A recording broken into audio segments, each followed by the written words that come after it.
بسم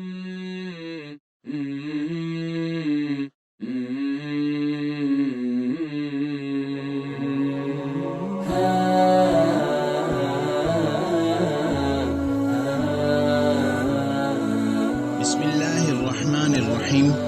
زندگی سے لطف اٹھائیے۔ سبق نمبر 44۔ ہمیشہ صرف خوبصورتی کی تعریف کریں۔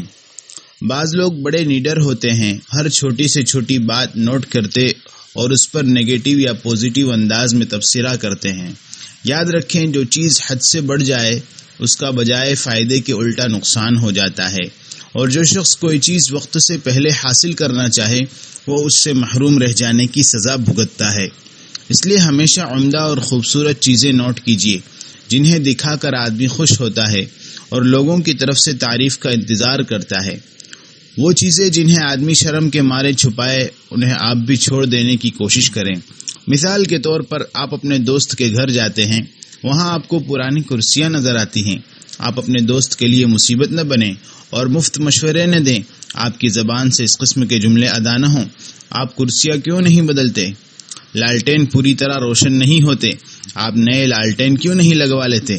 دیواروں کا کلر اترا جا رہا ہے، پرانا ہو گیا ہے، نیا کلر کیوں نہیں کرواتے؟ بھائی میرے، اس نے آپ سے مشورہ طلب نہیں کیا، نہ آپ تعمیرات کے انجینئر ہیں کہ اسے بتائیں کہ اس کا گھر کہاں کہاں سے مرمت کا محتاج ہے۔ آپ خاموش رہیں۔ ہو سکتا ہے وہ گھر کی پرانی چیزیں بدلنے پر طاقت نہ رکھتا ہو، بہت ممکن ہے وہ مالی کمی کا شکار ہو۔ لوگوں کے لیے سب سے بوجھ وہ شخص ہوتا ہے جو ایسی چیزوں پر نکتہ چینی کرے جنہیں وہ چھپانا چاہتے ہیں۔ مثلا آپ کے دوست کے کپڑے پرانے ہیں یا اس کی گاڑی کھٹارا ہو چکی ہے تو خاموش رہیں، اور اگر کچھ کہنا ہی ہے تو اچھی بات کہیں۔ کہتے ہیں کہ ایک آدمی اپنے دوست سے ملنے اس کے گھر گیا۔ دوست نے اسے روٹی اور زیتون کا تیل پیش کیا۔ مہمان نے کہا، روٹی کے ساتھ چندروس جو پودینے کی ایک قسم ہے، یہ بھی ہوتا تو کیا کہنے؟ میزبان نے اپنی بیوی سے پوچھا کہ چندروس ہے؟ بیوی نے جواب میں نہ کہا۔ وہ چندروس لینے بازار گیا، لیکن اس کے پاس اتنے پیسے نہیں تھے۔ دکاندار نے ادھار دینے سے انکار کر دیا۔ وہ لوٹا، گھر کا ایک بڑا برتن اٹھایا اور دکاندار کے پاس جا کر کہا کہ یہ برتن گروی رکھ لو اور چندروس دے دو۔ دکاندار نے چندروس اس کے حوالے کیا۔ میزبان نے چندروس لا کر مہمان کو پیش کیا اور اس نے کھایا۔ مہمان کھانے سے فارغ ہوا تو اس نے کہا، اللہ کا شکر ہے جس نے ہمیں کھلایا اور پلایا اور جو کچھ ہمیں دیا اس پر شکر کرنے والا بنایا۔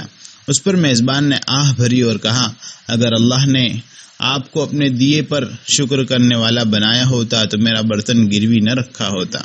اسی طرح آپ کسی مریض کی عیادت کو جائیں تو اس کے سامنے ہرگز مت کہیں، اوہ آپ کا رنگ تو پیڑا پڑ گیا ہے، آنکھیں ٹیڑھی ہو رہی ہیں، وزن بھی خاصا کم ہو گیا ہے۔ تعجب ہے کہ آپ اس کے ڈاکٹر ہیں۔ اچھی بات کہیں یا خاموش رہیں۔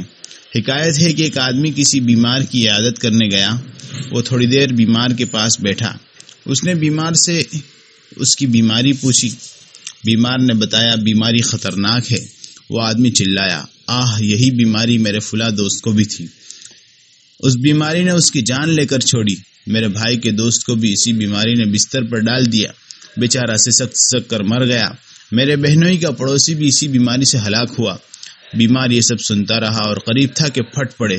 وہ آدمی اٹھ کر جانے لگا تو بیمار کی طرف دیکھ کر بولا، آہ آپ مجھے کوئی وصیت کرنا چاہتے ہیں؟ مریض نے کہا، ہاں، یہ کہ آپ چلے جائیں تو واپس تشریف مت لائیے گا، اور جب کسی بیمار کی عیادت کرے تو اس کے سامنے مردوں کا ذکر نہ کیا کریں۔ بیان کیا جاتا ہے کہ کسی بڑھیا کی بوڑھی سہیلی بیمار پڑ گئی۔ وہ بڑھیا اپنے بیٹوں سے کہنے لگی کہ مجھے اس سے ملانے لے چلو۔ کوئی بیٹا اسے لے جانے کے لیے تیار نہ ہوا۔ بڑھیا نے زیادہ زبردستی کی تو ایک بیٹے نے کہا کہ ٹھیک ہے اماں، میں آپ کو لیے چلتا ہوں۔ اس نے والدہ کو گاڑی میں سوار کیا اور روانہ ہو گیا۔ بیمار عورت کے گھر پہنچے تو لڑکی کی والدہ اندر گئی اور وہ گاڑی میں اس کا انتظار کرنے لگا۔ بیمار عورت کی بیماری جڑ پکڑ چکی تھی۔ اس نے بیمار سہیلی کو سلام کیا اور دعا دی۔ کچھ دیر بعد اجازت لے کر باہر نکلی تو صحن میں بیمار عورت کی بیٹیاں بیٹھی رو رہی تھی۔ یہ ان کے قریب سے گزری اور کہا، میں بار بار آپ کے ہاں نہیں آ سکوں گی، آپ کی ماں بیمار ہے اور مجھے لگتا ہے کہ وہ زندہ نہیں رہے گی، اس لیے میری طرف سے پیش کی تعزیت قبول کریں۔ آپ عقل مندی سے کام لیں، ان باتوں پر توجہ دیں جن سے دوسرے خوش ہوں، اور ان باتوں کو چھوڑ دیں جو دوسروں کی مصیبت اور پریشانی کا سبب ہوں۔ ایک مفت مشورہ ہے، آپ کسی کو اس کی غلطی بتانا چاہیں تو سب سے اچھا انداز اختیار کریں۔